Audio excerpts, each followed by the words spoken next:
বন্ধুরা, আজ বিকালটা আমাদের একটু অন্যরকম, কারণ আমাদের রান্না পুজো। চলো, আমার দিদি আসছে, যাচ্ছি আমার পুচকিকে আনতে, অনেক অপেক্ষা করছিলাম। তো চলো।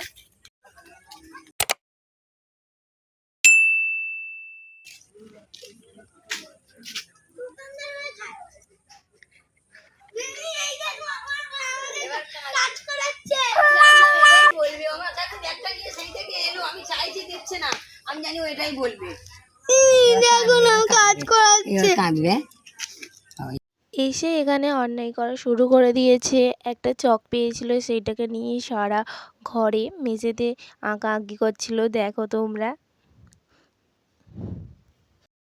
আর এখন চলে এসেছে আমার দিদি, এ দেখো চা করছো এখন। আর তারপরে এই দেখো আমার বাচ্চাও শুয়ে পড়েছে গেম নিয়ে। আর চলো ওই ঘরে দেখাচ্ছি, এখন আমাদের কিছু জোগাড় করে না, বাট দেখাচ্ছি তোমাদেরকে।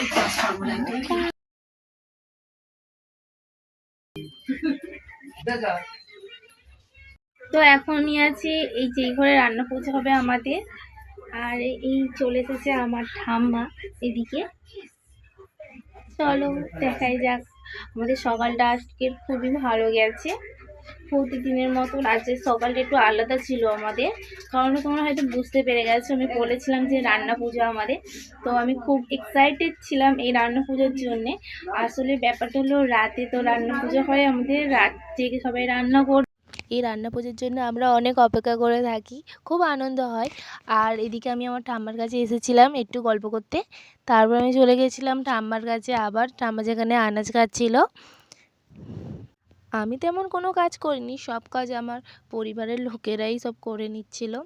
তারপর আমার এদিকে মাও কাজ করছিল, ঠাম্মাও কাজ করছিল, আর আমার দিদিও তারপর কাজ করছিল। তাই জন্য আমি ভাবলাম আমার দিদির ছেলের সাথে কি একটু খেলা যাক।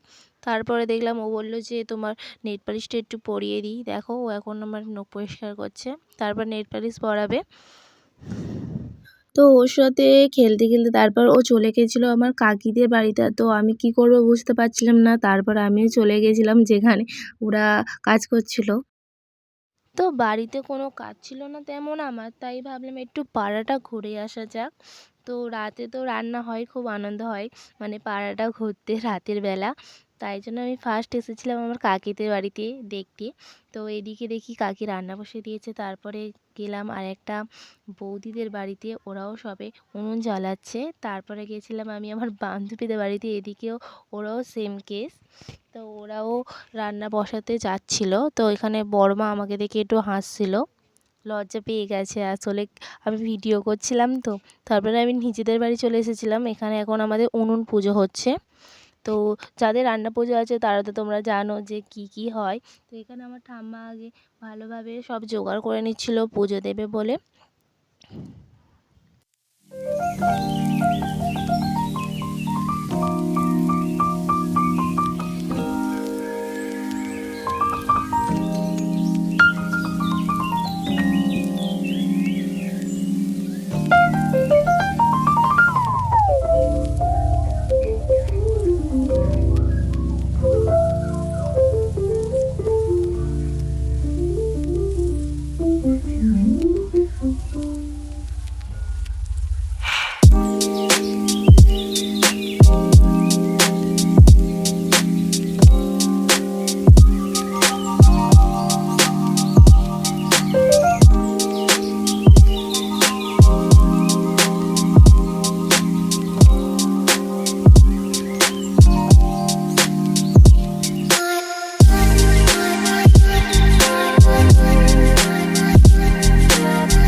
পুজো করার পর আমরা চলে গেছিলাম মনসাতলায়, যেখানে আমার সবাই পুজো দিতে যায়। এই রান্না পুজোর দিন আমাদের এটা বাড়ির মন্দির, তো সবাই যখনই পুজো হয় এখানে আগে আমাদের পুজো দিতে হয়।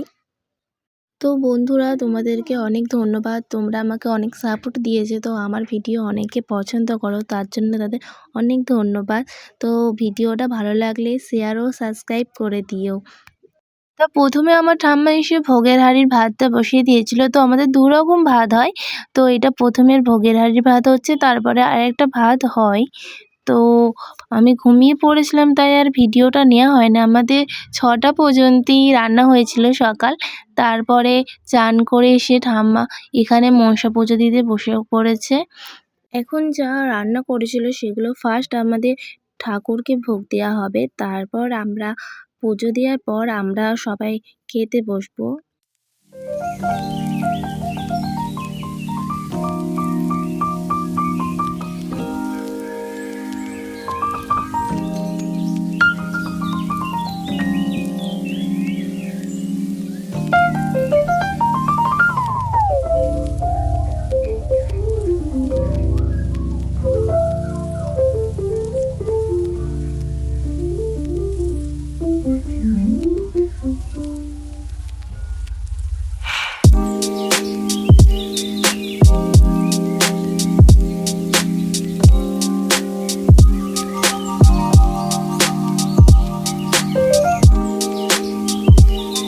কাকিদের পুজো হয়ে গেছিলো, তাই আমাদের পান্না খাওয়ার জন্য নেমন্তন্ন করেছিল, তাই সকাল সকালে আমরা সবাই চলে গেছিলাম ওদের বাড়িতে, ফার্স্ট ভোগ খেলাম হয়ে গেছে। আর আমার দিদি এখন রেডি হচ্ছে, চলো ঘুরে আসা। তো আমরা এখন বসে আছি, প্রতিবারের মতনই আমরা এখন বসে আছি, লোকজন আসছে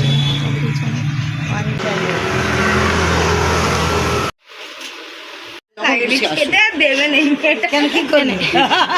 এটা আমার বান্ধবী হয়, তো অনেক বান্ধবীর আসার কথা ছিল কিন্তু তারা কেউ আসেনি। আর আমি চলে গিয়েছিলাম আরেকটা বান্ধবীদের বাড়ি পান্না করতে। তো এদিকে আমার মেসোরাও চলে এসেছে, তো সবাই মিলে এখানে দেখো এগুলো হলো, এবার চলে যাচ্ছে ওরা।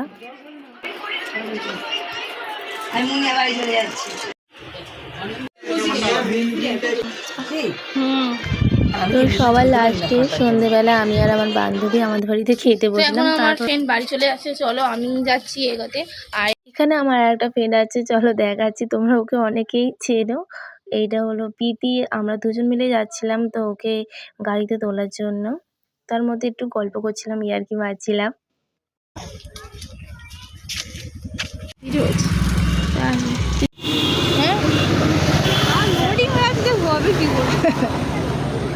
এই চলে বন্ধু, এখানে আমি আমার ব্লগ শেষ করছি।